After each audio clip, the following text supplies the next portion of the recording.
Além dos itens básicos conhecidos para o cultivo de plantas de interiores dentro de casa, apartamentos, quais são os outros itens básicos também para o hobbyista, para o carinha aí, assim como eu, que tem este interesse de trazer um volume interessante de plantas para dentro de casa, onde a coleção de espécies e o cultivo são partes integrantes do hobby. Eu sou o Fly e esse aqui é o básico da Urban Jungle.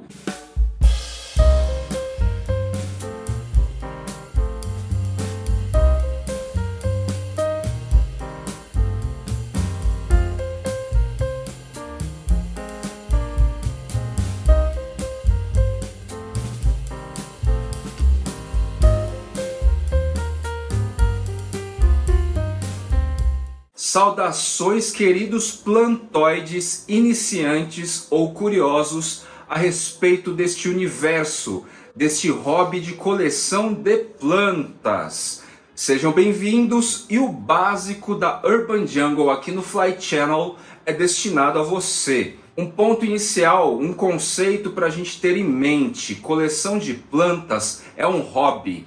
Assim como coleção de moedas, de sapatos, de bolsas, de selos, de estatuetas, de relógios, de perfumes, de figurinhas, de artigos de vestuário como tênis. Tem gente que coleciona tênis, camisetas, bermudas. Tem pessoas aficionadas por marcas específicas aí. O hobby da coleção de plantas, diferente aí da maioria que eu citei, das coleções, ela exige um advento aí da manutenção do cultivo, no qual nós, colecionadores de plantas, temos aí uma tarefa, e talvez o grande barato seja esse: descobrir engenhocas, técnicas, estilos de cultivo que vão fazer com que as nossas plantas, por vezes raras, por vezes diferentonas, por vezes que não se encontram em supermercados, garden centers mais comuns e grandes e tal, são plantas em geral que são cultivadas por produtores, pessoas específicas, sejam de plantas exóticas, ou seja, plantas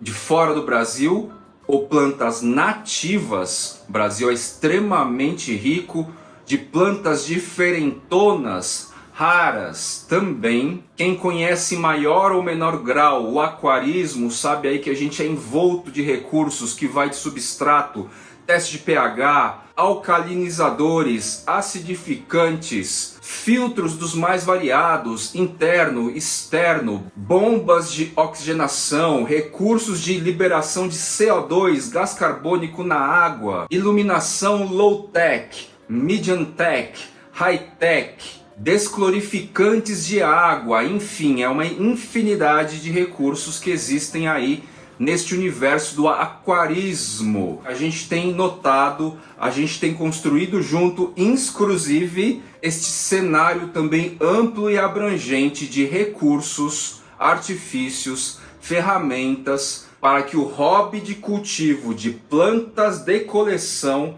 se torne cada vez mais profissional, eficiente, high, medium, low. Ou seja, a coleção de plantas nos abre aí uma dimensão, uma gradação de nível de experiência, inclusive, que é um fator muito conhecido, já mundialmente difundido e talvez mais popularizado do aquarismo. São muito análogos em termos de recursos que se cria aí para favorecer a cultura, o hobby, o rolê da Urban Jungle, ou seja lá que nome a gente possa colocar hoje e no futuro. Daí que assim, além dos básicos conhecidos, o que mais a gente pode incorporar? O que mais a gente mundialmente tem notado aí de adaptações ou até mesmo já recursos destinados, porque os fabricantes têm percebido esse novo olhar,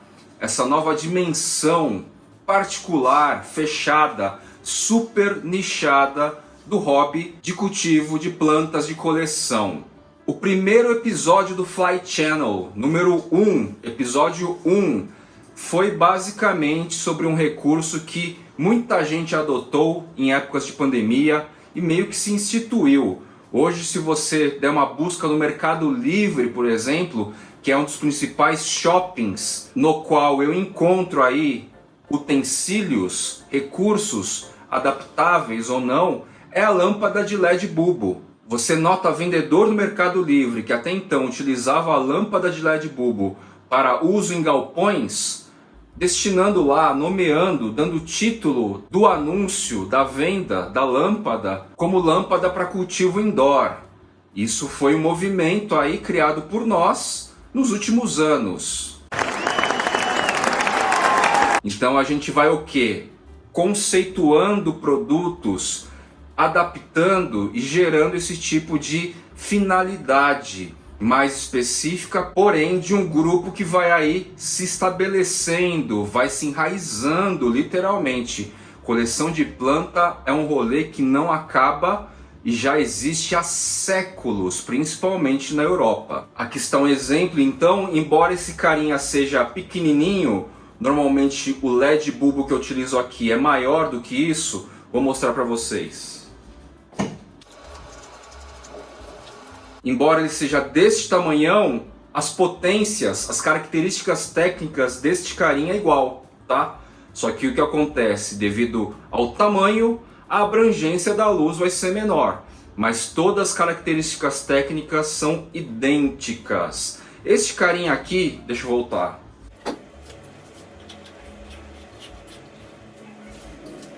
Lâmpadas com estas características, ou grow lights, que são aquelas luzes arroxeadas, e que na verdade o mercado tem produzido já grow light e tem vendido a ideia de luzes mais amareladas e aprazíveis para nossa visão, não incomoda tanto e tem a mesma característica técnica de abrangência, de gama de cores de luz. Este que é o grande lance. A partir desses carinhas aqui, LED bulbo, que inclusive o Marcos Ono comentou no episódio aí das plantas carnívoras, que funciona super bem para as plantas carnívoras que requerem sol pleno.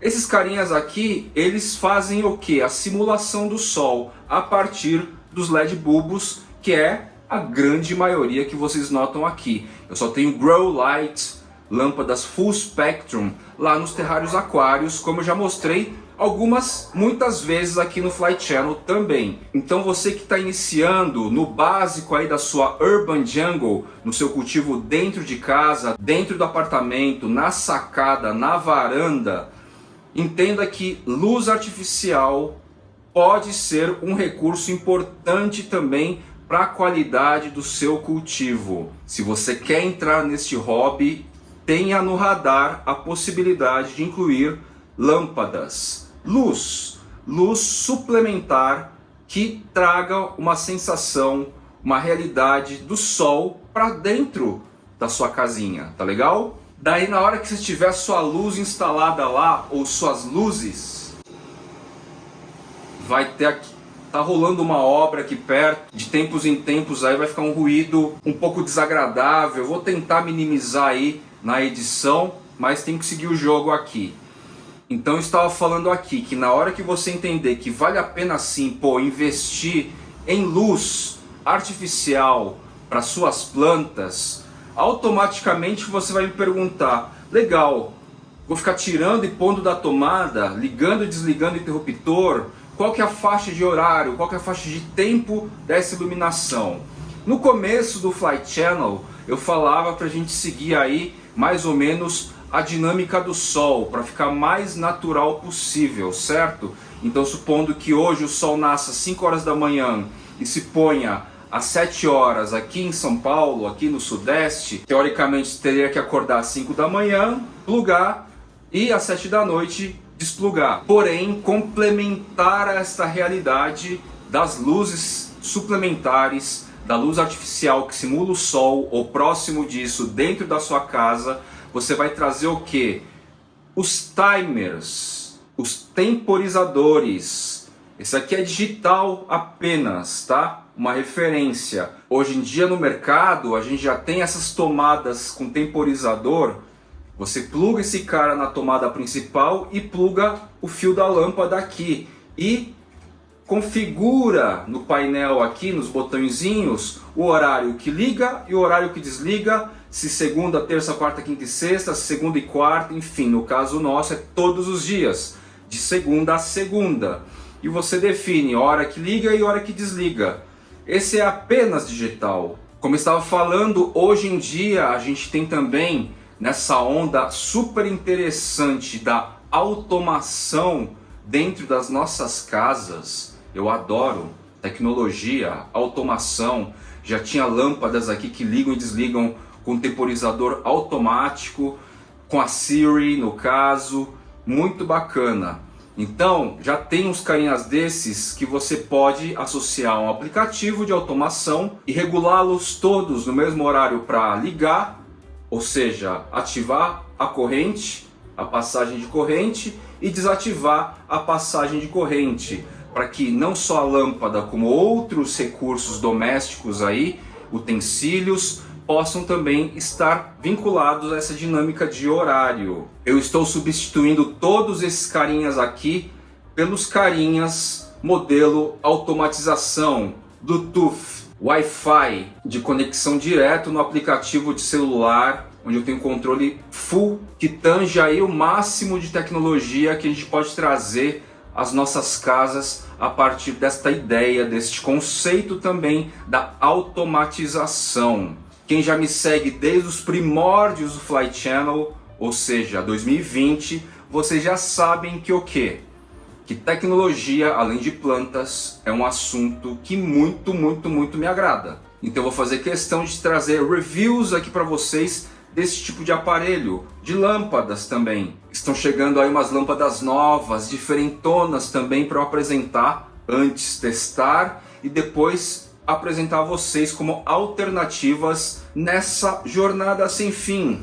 Junto com planta, que é meio que sem fim também, recursos tecnológicos diretamente associados à Urban Jungle ou adaptados a essa realidade não param também. Borrifador, só que esse cara aqui é elétrico, ó. Não faço esforço, ó. Tranquilidade. Vocês vão me perguntar qual que é o modelo, qual que é a marca. Não sei, eu ganhei. O que eu posso garantir também é que em breve eu vou trazer para vocês um review mais dirigido a algum equipamento, talvez esse aqui, para fazer também a recomendação. Outra coisa que eu posso dizer em relação a este carinha é que facilita muitíssimo o trabalho. Porque chega uma hora que ficar bombeando algum borrifador de pressão ou de válvula cansa, principalmente na rotina, principalmente quando você tem assim poucas plantas. Além da barulheira, vai começar a chover. Outro carinha que Nossa Senhora ajuda muito a gente ter um controle da qualidade do cultivo, da manutenção deste hobby super bacana que é a coleção de plantas. Termohigrômetro. Neste caso aqui é apenas termohigrômetro. Existem alguns outros que agora tem também a medida de lux. Santa tecnologia, adoro de verdade. Para quem não sabe, lux é uma medida de quantidade de luz. Certo? Isso é uma coisa interessante para a gente ter no radar. Qual que é a principal função do termohigrômetro? E vocês precisam prestar atenção, porque tem muitos aparelhos Xing Ling que medem mal, que não funcionam direito, que falham, que a margem de erro é muito exagerada. Todos os recursos tecnológicos também têm margens de erro. Neste caso aqui, isso aqui é um carinha da Xiaomi. Muitos barulhos! Força na peruca. Isso aqui é um carinha da Xiaomi que tem valido muito a pena, tem dado uma medida, uma metrificação super interessante. Como minha mão está aqui atrás, próximo aos sensores, já aumentou 1%, tá? Tá captando basicamente a umidade da minha própria mão, tá certo? Neste caso aqui a gente tem a temperatura, aqui uma margem e tem a umidade no ar e uma margem. 81%. Não estava chovendo até agora, começou neste exato momento, está 81% assim, porque a gente tem lá basicamente uns umidificadores, que é o próximo item que eu vou comentar para vocês. Só um detalhe para vocês, porque a região, a área aqui, eu meço pela Siri, você poderia medir pela Alexa também. Enfim, elas cumprem essa função. Um outro item que eu incorporei bem recentemente no meu rolê, principalmente porque eu estou trazendo espécies que exigem mais umidade constante, estou trazendo para dentro de casa, tirando das caixas de umidade, tirando dos terrários aquários e colocando para dentro de casa, cultivo indoor, mas não em caixas, é um umidificador de ar. Sim, eu estou espalhando, como vocês podem notar por aí, recentemente, estou espalhando alguns itens de marcas diferentes, com algum design atraente a mim, para fazer o review a vocês aí. Tem esse da Eugene, que atualmente só tem um ligado no parapeito da janela da cozinha. Tem da marca Techline também. Sobre os reviews, vocês têm notado nos episódios aí sequenciais. E eu trouxe também da marca VAP, é o mais bojudão, no formato de gota, bico diagonal, 4 litros, bastante robusto. Como o colega amigo Alan, vocês viram 3 episódios dele aqui, bem disse a mim, esses caras realmente a gente vai ter uma visão mais clara da quantidade, se é suficiente, do desempenho, da abrangência real, em períodos mais secos, que não é o caso. A umidade no ar lá fora já deve ter batido 90%, porque está um toró gigantesco. Laninha, El Ninho mostrando a que veio. De novo, mais um verão, mais uma primavera-verão com a presença desses caras, desses tufões. Por hora, sim, a partir das medições em termohigrômetro, tá muito bacana, tá muito interessante, tá muito legal. Não abaixa de 80% a área onde esses carinhas estão funcionando, certo? E isso sugere o quê? Um excelente desempenho, excelente sintetização de hábitat original dessas espécies que requerem umidade alta constantemente. Basta a gente ver esse exemplo aqui do Anthurium queremalense aveludado e que supostamente precisa dessa umidade alta frequente. Já faz aí 3 semanas que eu tirei de uma caixa de umidade, está no parapeito da janela da cozinha, ao lado colado ao Eugene, e não há nenhum sinal de queimadura. Claro, como eu disse também, é um momento muito propício, porque as chuvas dão uma acentuada aí diária. Tem dado aí por uma semana chuvão, tempestade, toró forte, passageiro porém forte todos os dias, vai mantendo a umidade alta todos os dias também. Mas antes dessa entrada de chuva diária, a gente teve frio, a gente sim teve na primavera abaixo de 50%, chegou aos 40% a umidade relativa do ar lá fora, e o carinha aqui já estava fora, tá?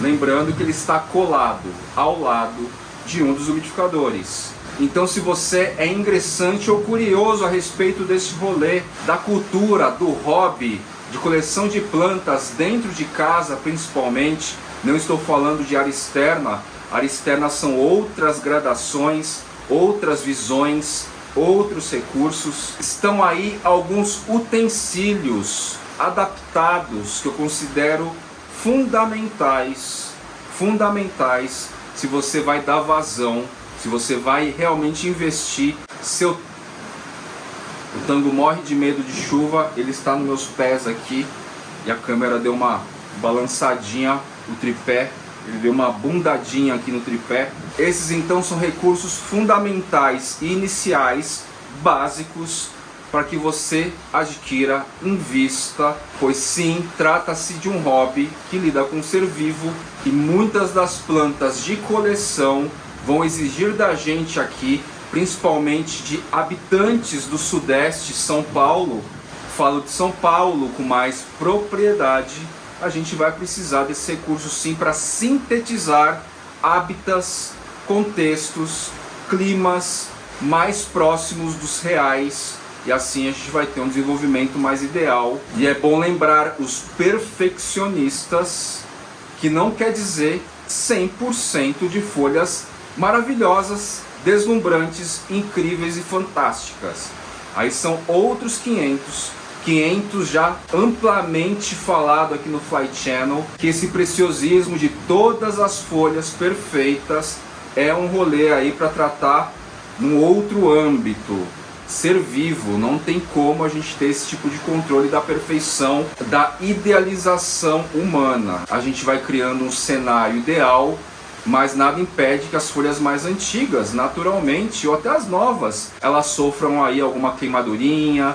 Tem outras variáveis envolvendo, tal qual o aquarismo, a gente tem dezenas de variáveis que podem impactar na saúde, na beleza, na forma plena das plantas. E Fly tem mais recursos? Sim, eu diria que a caixa de umidade e o terrário aquário, para quem gosta de ficar observando as plantas em franco desenvolvimento, tal qual o aquarista gosta de ver as plantas, por vezes peixes, por vezes crustáceos, se desenvolvendo e dançando no aquário. O terrário aquário é o recurso ideal que funciona ipsis literis e que vai entregar todos os benefícios de uma caixa de umidade. Alguns colecionadores, aspirantes ou não, ficam reclamando: "Ai, qual é a graça de ter planta super bacana e colocar dentro de uma caixa? Não dá pra ver."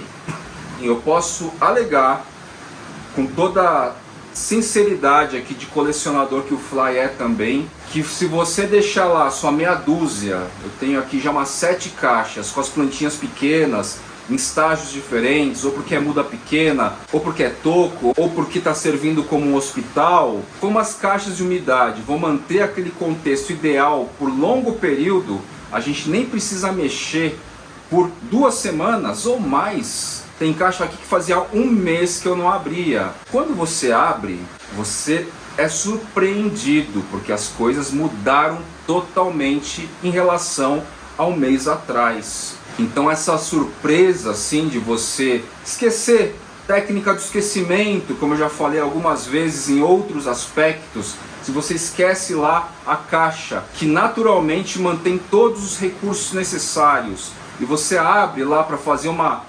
fertilizaçãozinha em microdose, geral, rega, foliar, você acaba tendo uma surpresa que normalmente é muito agradável, se óbvio o contexto lá não estiver cheio de fungos gnats, por exemplo, você não nota depois de 1 mês, né? O estrago está feito, ou lesmas e caramujos. Já tive incidência aí de passar 1 a 2 semanas sem abrir e as lesmas e os caramujos fizeram uma bela festinha também. Eu vou dar um exemplo bem emblemático que aconteceu ontem comigo e que mexeu, deu um calorzinho no coração, graças a esse fenômeno da caixa ser uma coisa meio assim: ah, não dá pra ver a planta, que graça tem. Jogenanthus ciliatus, não é uma arace, é desta família aqui, e uma planta mais estruturada é essa que eu deixo a foto aqui para vocês. O meu indivíduo eu tinha tido como morto já. Os caules restantes estavam apodrecendo e eu tirava porque amolecia e ficava tirando à medida que amolecia e tal. Alguma coisa me disse, aliás, essa coisa sempre me diz, quando a coisa parece morta, acabada, sem chances, não joguem fora, a não ser que esteja totalmente podre, mole, seco, esfarelou toda a estrutura. Por quê? Fazia umas 2 semanas que eu não abria a caixa na qual estava contida o Jogenanthus, a Jogenanthus, o Jogenanthus ciliatus. À medida que eu ia observando, eu só ia tirando a parte podre cada vez mais, o resto de planta desaparecendo, só sobrando esfagno. Depois de 2 semanas agora, nessa temporada super prolífica de primavera, calor e chuva, não tanto calor assim, mas muita chuva, vejam só. Notem só o seguinte, não existia mais planta. Isso aqui que nasceu é totalmente novo. Eu não conhecia direito o comportamento dessa planta. E olha só, Georgenanthus ciliatus brotou. Então me desculpem vocês que acham que caixa de umidade não tem graça. A gente constrói, a gente desenvolve uma graça no que a gente quiser. E eu posso atestar que depois de 2 semanas deixando para lá uma das caixas de umidade, na hora que eu abri, exatamente ontem, fala-se o efeito de satisfação não se triplica, tá certo? Então esse é só um casezinho, só um caso sobre essa relatividade em relação às caixas de umidade. Não é regra, pelo contrário, estou tentando traduzir aqui exatamente o impacto positivo que a gente tem ao utilizar também as caixas feias de umidade, tá legal? Este foi mais um O Básico da Urban Jungle sobre o hobby, plantas de coleção dentro de casa. Quais são os recursos, as ferramentas, os acessórios, os instrumentos básicos nesse rolê. Vou ficando por aqui, meus queridos plantoides. Valeu e até o próximo O Básico da Urban Jungle.